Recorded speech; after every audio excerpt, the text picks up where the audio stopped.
Question number 7, Grant Robertson. Thank you, Mr Speaker. My question is to the Minister of Finance. Why did he break his commitment with respect to the New Zealand Super Fund? Quote, when surpluses return, we will resume contributions. And will he make restarting contributions to the New Zealand Super Fund a higher priority than tax cuts? The Honourable Bill English. Mr Speaker, I disagree there has been any broken commitment regarding Super Fund. We've said for some time that when the government returns to sufficient budget surplus and can contribute genuine savings rather than borrowing, National will resume contributions to the New Zealand Super Fund. The straightforward issue being that even when the government shows surpluses under the Obergall measure, it doesn't always have cash surpluses until those accounting surpluses get reasonably big. Supplementary question, Mr Speaker. Supplementary question, Grant Robertson. In light of that answer, does he recall Sunday the 31st of May 2009 when he said to Guyan Espiner, quote, that that the government would restore contributions to the Super Fund when surpluses return? Is that not a breaking of a commitment?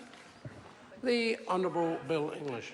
Mr Speaker, I remember that Sunday in 2009 in vivid detail, in fact, and constantly go back to it. Mr Speaker, the government has outlined its position many times since 2009, and when there are sufficient surpluses, when we have debt down to the levels we think are prudent, which is 20% of GDP by 2020, then we'll resume contributions, which we would like to do. And I'm pleased to report to the member, because we took none of the Labor Party's advice, we currently have the choice of making some contributions. Supplementary question, Mr Speaker. Supplementary question, Grant Robertson. Are the New Zealand Super Fund correct when they say that as at 30th of June this year, the fund is 20... Do you want to answer, Stephen? Order. No. Order. Failing to get where you want to get, so you're trying to answer. The interjections coming from Mr Joyce are certainly not helpful. They must cease. Would the member like to start his question I would. again? Thank you, Mr Speaker. Are the New Zealand Super Fund correct when they say that as at 30th of June this year, the fund is $20 billion less than what it would have been had contributions been continued? The Honourable Bill English. No, Mr Speaker, that's a hypothetical calculation. In any case, the legislation doesn't give the Super Fund the job of deciding when contributions are made.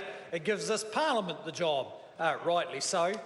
And given that it's a long-term fund, it's the return over 20, 30 or 50 years that matters, not the return over the first 10 or 15. It's just a hypothetical calculation. Supplementary. Supplementary question, Grant Robertson.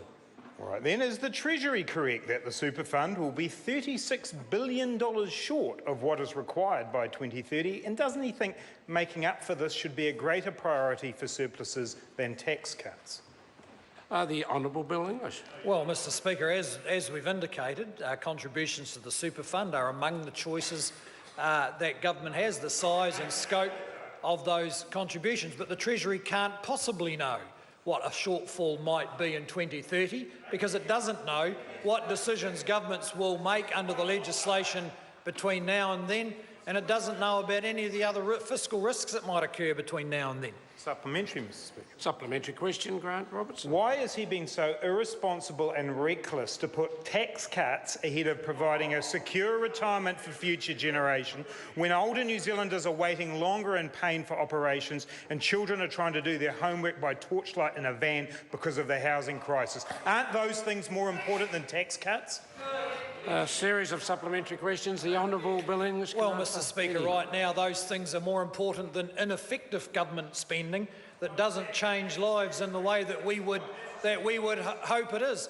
This government has developed a wide-ranging toolkit to enable it to focus on the high priority communities that need effective government spending. And in fact, what we do with the $70 billion we already spend is much more important than what happens with the next $2 or $3 billion.